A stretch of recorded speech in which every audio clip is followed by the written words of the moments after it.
That seat isn't for people like you. The words landed before the room had fully settled, sharp and clean, cutting through the low hum of morning conversations like a blade drawn across glass, and for a split second, everything stopped. The clicking of laptop keys, the quiet rustle of tailored suits, even the soft whir of the ceiling vents seemed to hesitate, as if the air itself needed permission to move again, and all eyes shifted, not dramatically, not all at once, but in small, cautious turns toward the far end of the polished conference table where the moment had just unfolded. Ethan Cole didn't move immediately, his hands still resting lightly on the back of the chair he had chosen, a simple black leather seat positioned at the head of the table, the place where decisions were made, where voices carried weight, where authority didn't need to announce itself because it was already understood, and yet now that seat had been pulled away from him with a firm, deliberate motion, the legs scraping faintly against the marble floor, a sound just loud enough to echo in the silence that followed. Charlotte Whitmore stood there, poised, composed, her posture effortless in the way only someone accustomed to control could manage, one hand still gripping the top of the chair she had just claimed, her expression calm but decisive, as if what she had done required no explanation, as if the correction she believed she had made was obvious to everyone in the room. Ethan's fingers slowly released the chair, not in hesitation, not in uncertainty, but with a kind of measured restraint, the kind that comes from understanding more than you reveal. His suit was clean but understated, charcoal gray, the cuffs slightly worn at the edges if you looked closely enough, his shoes polished but not new. Nothing about him demanded attention, and perhaps that was the problem, because in rooms like this, attention was currency. And those who didn't display it were often assumed to have none. A few people near the middle of the table exchanged glances, subtle, quick, the kind that never quite turned into full reactions. One man leaned back just slightly, adjusting his tie as if distancing himself from the tension. Another lowered his gaze to his tablet, pretending to scroll, though the screen hadn't changed in several seconds, and somewhere near the far wall,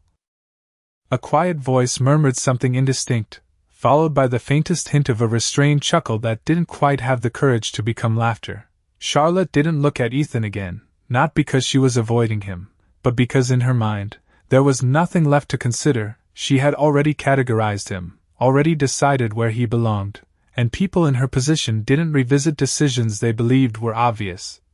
She simply turned slightly, smoothing the front of her blazer.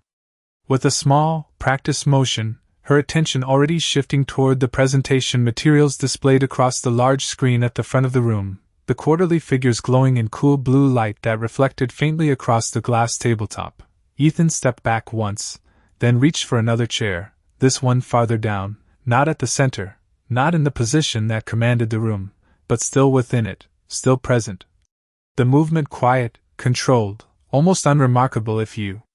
weren't watching closely. He pulled the chair out without a sound and sat, his posture straight but relaxed, his hands coming to rest lightly on the table, fingers loosely interlaced, his gaze steady, not lowered, not confrontational, simply there, observing, taking in every detail, the shifting weight of the executives, the subtle tension in the room, the way Charlotte positioned herself at the front as if she had always belonged there. The morning light filtered in through the floor-to-ceiling windows, casting long reflections across the polished surface, splitting faces into fragments of shadow and brightness, and for a brief moment, Ethan's reflection appeared doubled in the glass, one image faint, almost invisible, the other sharp, defined, unwavering, and he blinked once, slowly, as if syncing the two together, as if deciding which version the room would eventually see, and then he exhaled, quiet, controlled. The kind of breath that doesn't signal defeat, but patience, the kind that waits for the right moment, not to react, but to reveal. Ethan Cole had learned long before rooms like this that silence could carry more weight than interruption, that the absence of reaction often unsettled people more than any defense ever could, and as the quiet stretched across the table, he let it remain untouched, his eyes moving slowly across the faces around him, not searching for approval, not measuring judgment, but simply observing. Cataloging the small tells that revealed more than words ever would, the slight tightening of a jaw, the way one executive adjusted his watch twice in less than 10 seconds, the subtle lean of another who shifted his chair just a few inches farther away from the tension at the head of the table as if distance could dissolve discomfort. He had walked into buildings like this for years now, towers of glass and steel that reflected the sky so perfectly they seemed untouchable. And in every one of them there had always been a moment like this, a pause where someone decided who he was before he ever spoke, before his name had a chance to mean anything, before the quiet authority he carried had time to settle into the room, and yet he never rushed to correct it, because correction too early often closed ears that had not yet learned to listen. His gaze drifted briefly toward the window where the city stretched out in long lines of traffic and distant rooftops, the morning sun rising higher, casting a brighter glow across the skyline, and for a second, the reflection of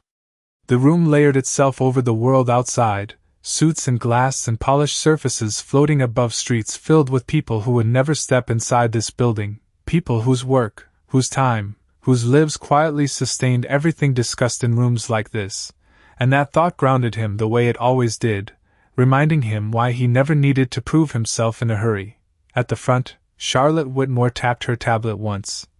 and the large display shifted, numbers aligning into neat columns, projections rising in clean upward lines that suggested certainty even where none truly existed. Her voice followed, smooth, controlled, carrying the practiced cadence of someone who had delivered presentations like this dozens of times before. Each word placed carefully, each pause intentional. She spoke about growth, about expansion, about strategic positioning in markets that most of the room only pretended to fully understand, and as she moved through her points, a few heads nodded, not in agreement necessarily, but in recognition of the structure, the familiarity of the performance. Ethan listened, not passively, but with precision, his fingers resting lightly against one another, his thumb tapping once every few seconds in a rhythm so subtle it barely registered. He tracked the inconsistencies beneath the polished delivery, the slight overconfidence in projections that relied on unstable assumptions, the overlooked variables buried beneath confident language, and the more she spoke, the clearer the pattern became, not careless, not incompetent, but incomplete, built on a foundation that had not been tested under pressure. A man to Charlotte's right leaned forward and whispered something that caused her to pause for half a second, just long enough for a flicker of irritation to cross her face before it disappeared behind composure. And Ethan noticed that too, the way control tightened when it was challenged, even slightly, the way authority sometimes depended more on perception than on truth. Further down the table, a young analyst glanced toward Ethan for a brief moment, curiosity flickering in his expression before he quickly looked away, as if unsure whether acknowledging him would draw attention he did not want, and Ethan held that glance for just a fraction longer, not to confront, but to remind, quietly, that being unseen was often a choice others made, not a reality one had to accept. The room continued to move around him, voices steady, screens glowing, the low hum of the building returning as the initial tension softened into something more manageable, more comfortable for those who preferred order over disruption. But beneath it all, something had shifted, not loudly, not visibly, but enough that the balance of the room no longer felt as certain as it had a few minutes earlier. And Ethan remained exactly where he was, composed, patient, allowing the moment to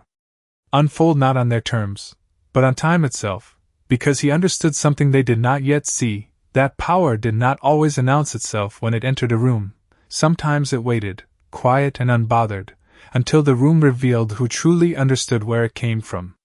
Charlotte Whitmore continued as if the room had already aligned itself with her authority, her voice steady, measured, carrying just enough warmth to suggest confidence without inviting interruption. And as she moved into the next section of her presentation, she stepped slightly closer to the center of the table, positioning herself where the light from the overhead fixtures framed her silhouette in a way that felt intentional, practiced, her reflection stretching across the polished surface.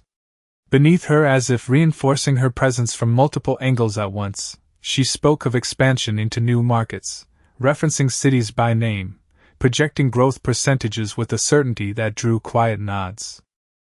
from a few executives seated near the front, her hand occasionally lifting to gesture toward the screen, fingers precise, movements controlled, every detail reinforcing the image she had built of herself over years of operating in spaces where hesitation was mistaken for weakness. Ethan Cole remained still, but not passive, his attention fixed not just on her words but on the structure beneath them, the way each point connected,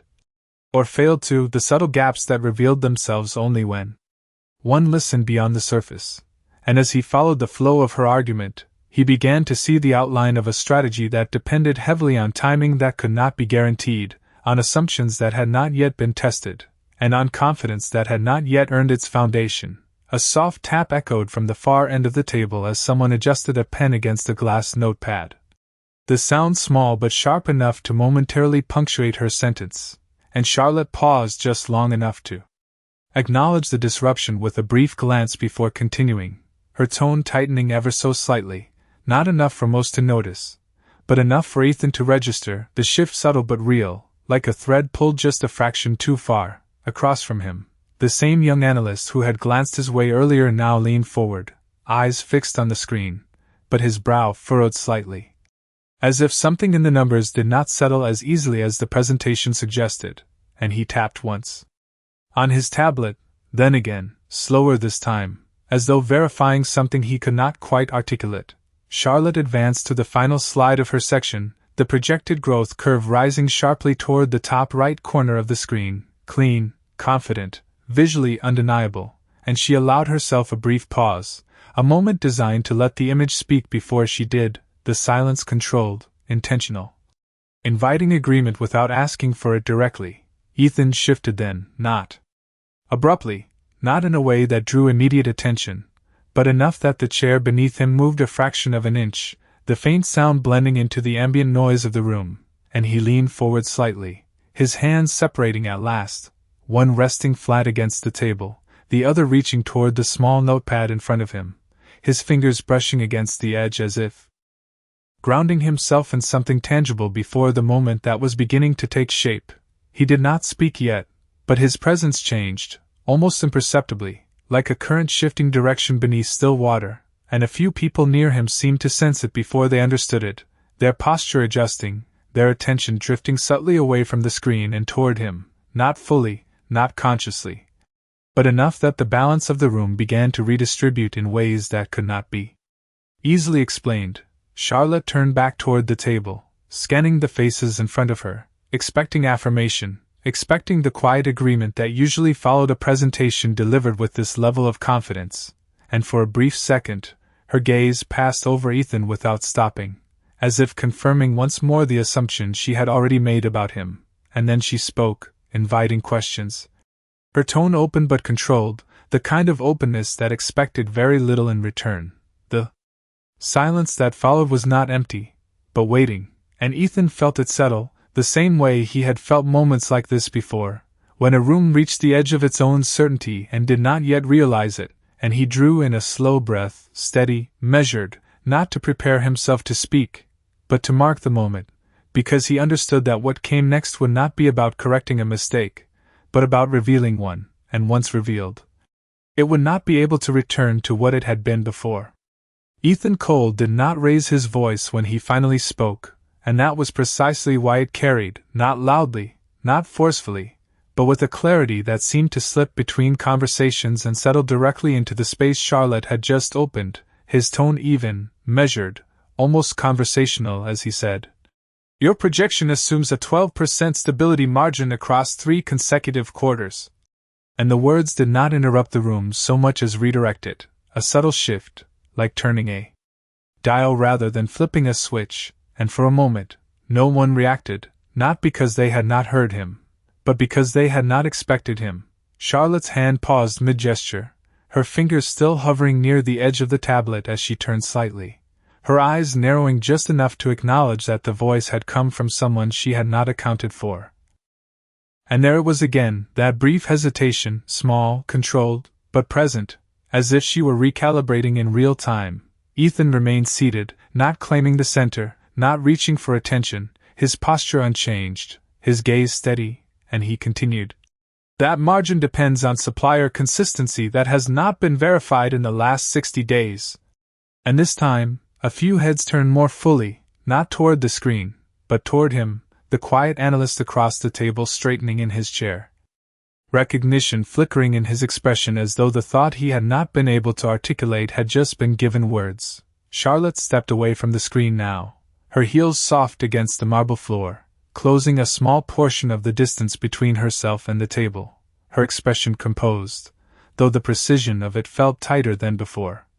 "And you are?" she asked, the question polite on the surface but edged with expectation, as if the answer would determine whether his interruption held any weight at all. Ethan did not respond to the tone, only to the question. "Someone reviewing the same data you are," he said, his voice calm, unhurried, and he reached for the tablet in front of him, tapping once, then turning it slightly so that the numbers aligned with what was displayed on the main screen. "The variance in your second quarter estimate suggests a dependency that is not reflected in your risk assessment." And he slid the tablet just enough that those nearest to him could see, not pushing it forward, not demanding attention, simply placing the information where it could not be ignored. A low murmur rippled through the near side of the table, not loud, not disruptive, but present, and one of the senior executives leaned forward, adjusting his glasses as he looked between the main screen and the smaller display Ethan had positioned, his lips parting slightly as if to speak, then closing again as he recalculated something silently. Charlotte's gaze shifted from Ethan to the numbers, then back to Ethan, her expression still controlled, but now carrying a sharper focus. "Those projections have been reviewed," she said, each word deliberate, measured, extensively. And for a brief second, the room seemed to hold that statement as fact, waiting to see whether it would settle or be challenged. Ethan nodded once, not dismissing her claim, not confronting it, simply acknowledging it before responding. "Reviewed, yes," he said, his tone unchanged, "but not stress-tested against supply disruption beyond a 10-day window." And he paused there, just long enough for the implication to register, not filling the silence, not rushing to complete the thought, allowing the room to follow it on its own. The analyst across from him exhaled softly, almost inaudibly, his fingers moving quickly now across his screen as he verified the point, and another executive leaned back, his expression shifting from passive agreement to something more attentive, more engaged, as if the structure of the conversation had quietly realigned. Charlotte straightened slightly, her shoulders lifting a fraction, her composure still intact, but the certainty that had framed her earlier presentation now edged with something more cautious, more aware, and she stepped closer to the table, no longer anchored to the screen behind her, but drawn into the space where the conversation had shifted, where control was no longer defined by position alone. Ethan leaned back then, just slightly, his hands returning to rest on the table, his role in the moment complete for now, not pressing further, not claiming victory, simply allowing what he had introduced to settle, because he understood that the most powerful shifts in a room like this did not come from volume or insistence, but from precision. From knowing exactly when to speak and when to let the weight of what had been said do the rest. And as the room adjusted, quietly, subtly, the balance that had once seemed fixed began to move in ways no one could quite deny, even if they had not yet named it. The air in the room did not break, it tightened, not visibly, not dramatically, but in the way a space shifts when certainty is no longer shared by everyone inside it, and Charlotte Whitmore felt it before she fully understood it, the subtle withdrawal of automatic agreement, the hesitation that replaced the easy nods from just minutes ago, and she held her posture steady, shoulders squared, chin level. But her fingers pressed slightly firmer against the edge of the table, grounding herself in something solid as the conversation moved away from the path she had designed. "Our team accounted for disruption scenarios," she said, her voice still controlled, but now carrying a sharper edge, one that suggested not just confidence, but defense, and she stepped closer to the tablet Ethan had angled toward the others, her eyes scanning the numbers quickly, efficiently, as if speed itself could reassert authority. "The 10-day window reflects current contract assurances," she added, lifting her gaze back toward him, not dismissive, but direct, the kind of look that expected a boundary to be respected. Ethan did not lean forward this time, did not reach for the center of the room, he simply met her gaze, calm, unhurried. "Contract assurances are not operational guarantees," he said, and the words did not challenge her tone so much as bypass it entirely, landing with a quiet certainty that did not need reinforcement. Especially when your primary supplier has missed 2 delivery targets in the last quarter. And there it was, not raised, not emphasized, just placed, precise and undeniable, and a low murmur moved through the table again, slightly louder now, less restrained, as one executive turned sharply toward another, whispering something that no longer tried to stay hidden. Charlotte's expression held, but only just, the smallest flicker crossing her eyes, not doubt exactly, but recalculation, the kind that happens when a narrative encounters resistance it did not anticipate, and she straightened, drawing a slow breath. Those delays were isolated, she replied, her tone firm, and they were resolved within acceptable margins. But even as she spoke, the rhythm of her delivery had changed, the smooth cadence replaced by something more deliberate, more measured, as if each word now required confirmation before it could be released. Across the table, the analyst's fingers stopped moving, his screen filled with the data Ethan had referenced, and he looked up, this time not briefly, not cautiously, but directly at Charlotte. There were 3 delays, he said, his voice careful, respectful, but clear, and the correction did not echo loudly, yet it carried enough weight to settle over the room like a second layer of silence, heavier than the first. Charlotte turned toward him, her posture still composed, but the space around her no longer aligned as easily as before. 3,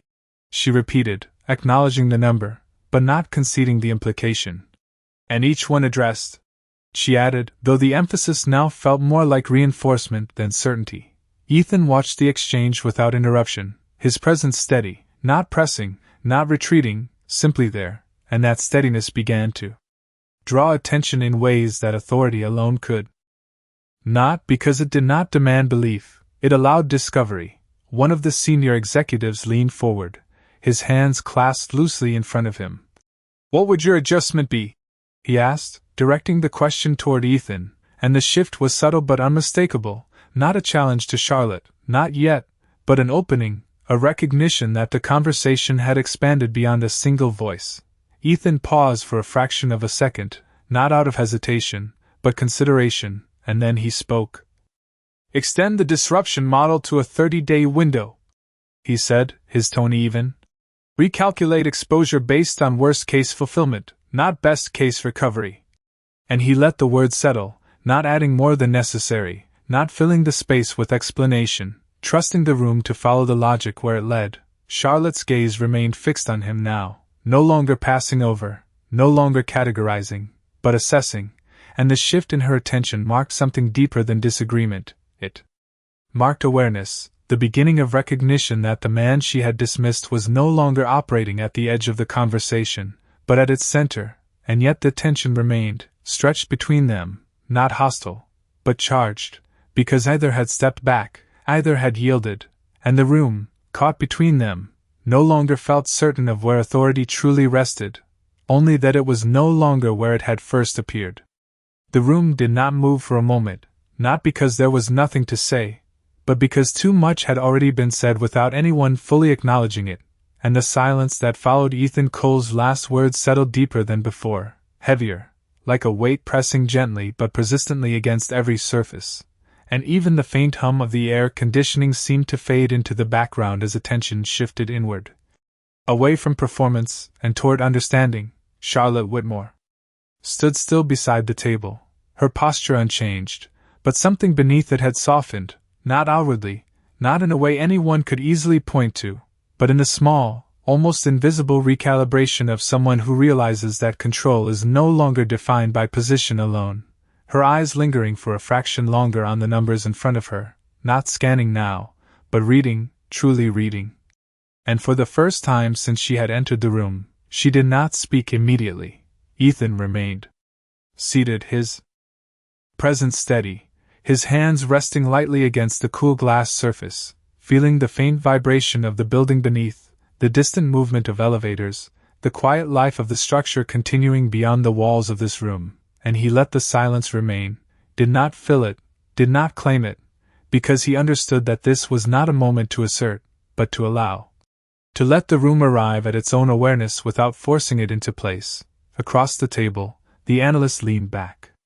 Slowly, his earlier tension replaced by a focused stillness, his eyes moving between the projections and his own recalculations, and the senior executive beside him exhaled through his nose, a quiet, thoughtful sound that carried more weight than any spoken agreement, as if something previously unquestioned had now been opened and could not be closed again. The light from the windows had shifted slightly, climbing higher, brightening the edges of the table, and in that light, reflections became sharper, clearer, each face mirrored with just enough distortion to remind them that what they saw was not always what was there, and Ethan's reflection, steady and centered despite his position away from the head of the table, seemed to hold its place more firmly now, no longer split, no longer divided between perception and reality. Charlotte finally moved, but not toward the screen, not toward the position she had held before. Instead, she reached for the tablet in front of her, her fingers brushing lightly against the surface as she adjusted the display, her movements slower now, more deliberate, not because she lacked confidence, but because she was choosing precision over momentum, and when she spoke, her voice carried less performance and more consideration. "If the disruption window is extended," she said, not looking directly at Ethan, but not avoiding him either, "then the exposure shifts." And the statement was not a defense, not a correction, but an acknowledgment. Partial, measured, but real. No one interrupted, no one rushed to fill the space after her words, and the absence of reaction did not feel like dismissal, it felt like absorption, as if the room itself was processing the shift that had taken place, the quiet transfer of gravity from assumption to analysis. Ethan watched her for a moment, not with triumph, not with expectation, but with a calm recognition of the moment. The kind that does not need to be claimed because it already exists, and he nodded once, a small, almost imperceptible gesture that did not demand attention but offered alignment, and then he looked back toward the table, toward the numbers, allowing the focus to return to the work itself rather than the exchange that had brought them there. Outside, the city continued without pause, cars moving in steady lines, people crossing streets,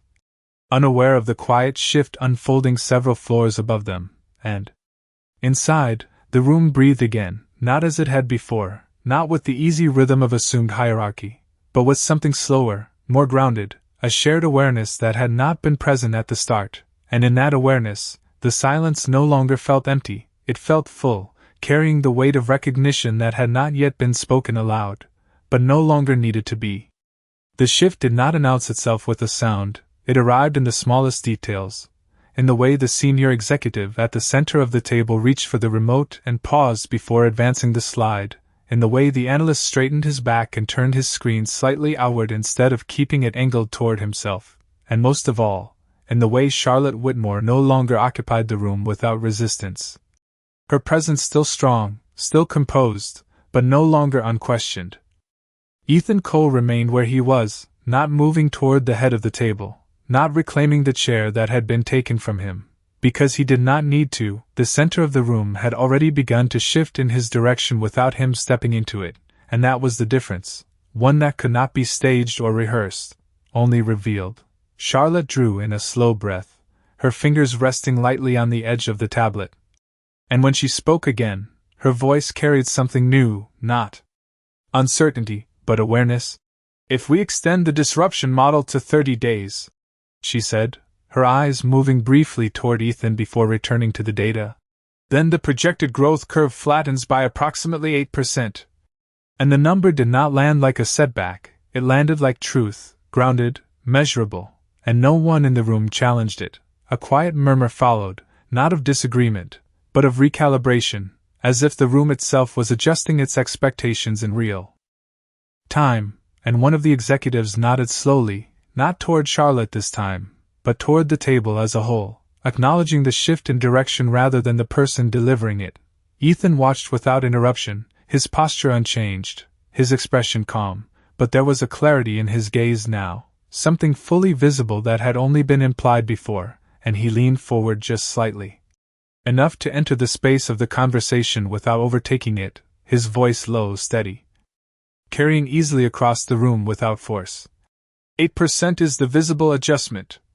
he said, and the words drew immediate attention, not because they were louder, but because they completed something the room had only begun to understand. But the real exposure is in the margin compression that follows. And he let the sentence rest there for a fraction of a second before continuing. If the supply chain absorbs that delay, your cost structure shifts before your revenue does. And the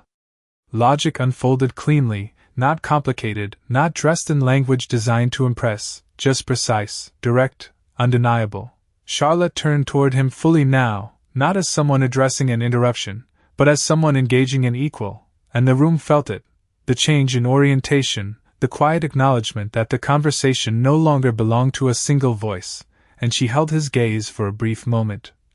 Longer than before, long enough for recognition to settle where assumption once had been. The senior executive at the center leaned back in his chair, his eyes moving between them, then toward the screen, then back again, and he nodded once, decisively this time.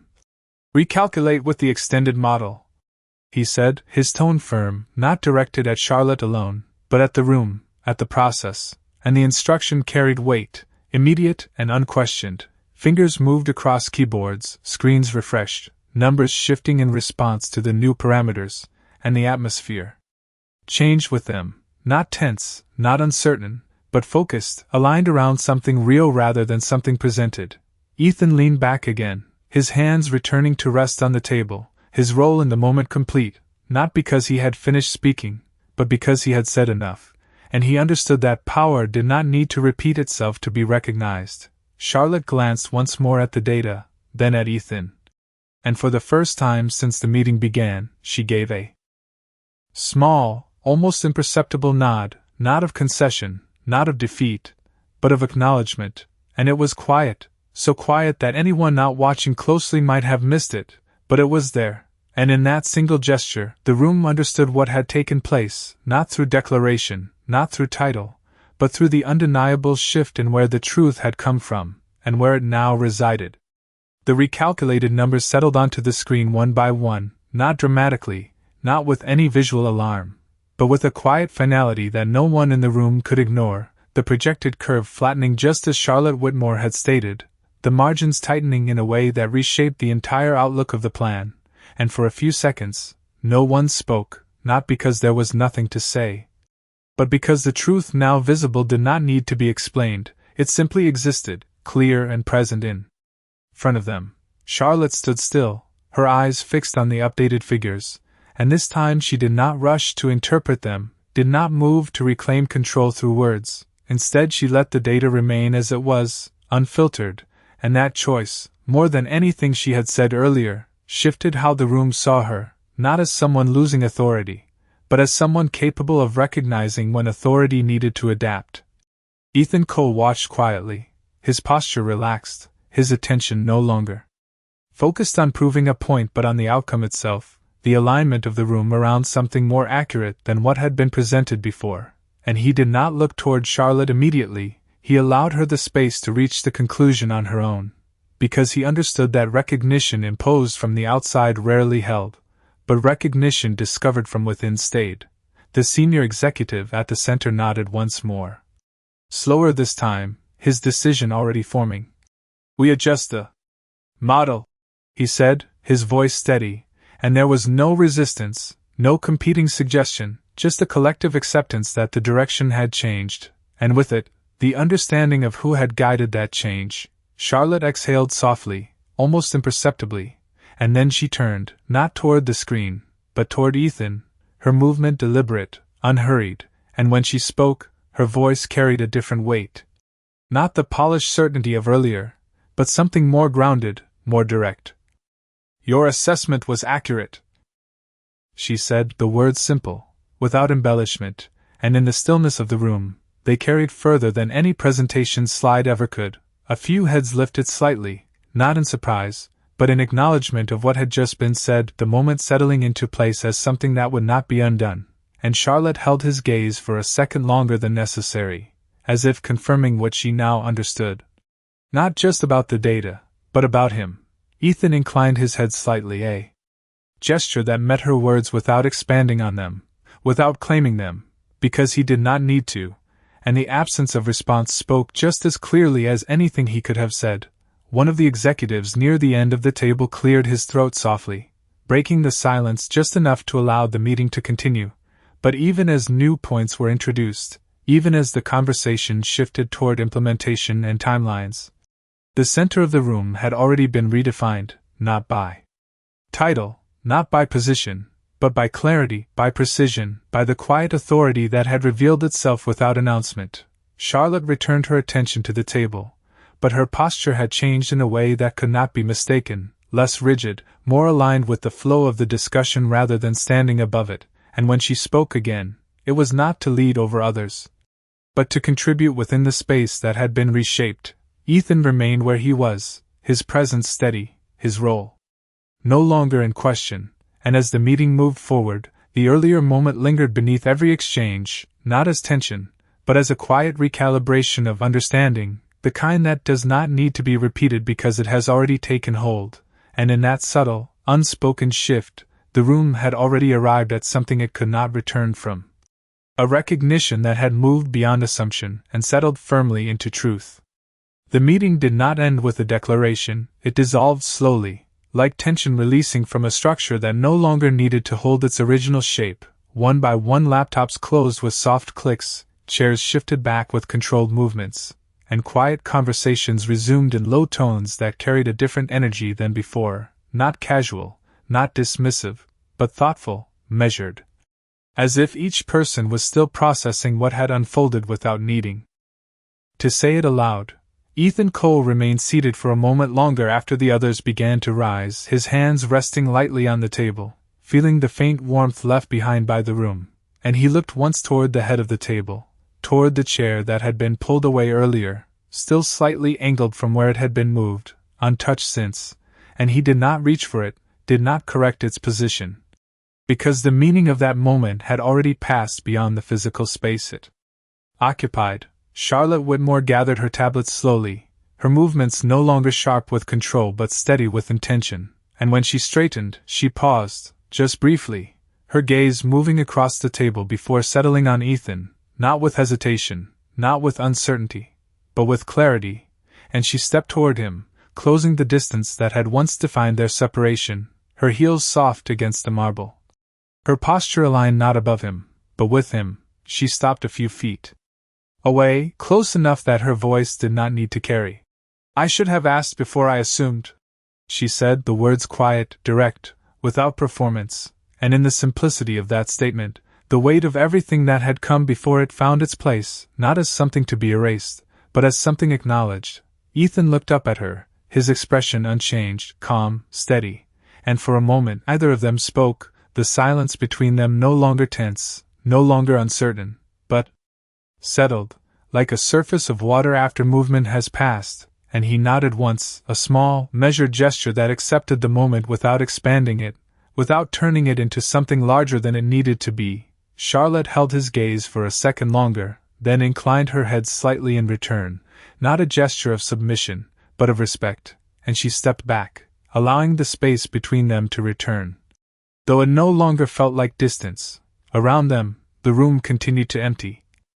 Voices fading into the hallway, the sound of footsteps soft against the carpet outside, and the large screen at the front dimmed as someone powered it down, the bright projections dissolving into a blank surface that reflected only the room itself. Ethan stood then, smooth, unhurried, adjusting the cuff of his sleeve with a small, practiced motion, and he turned toward the door.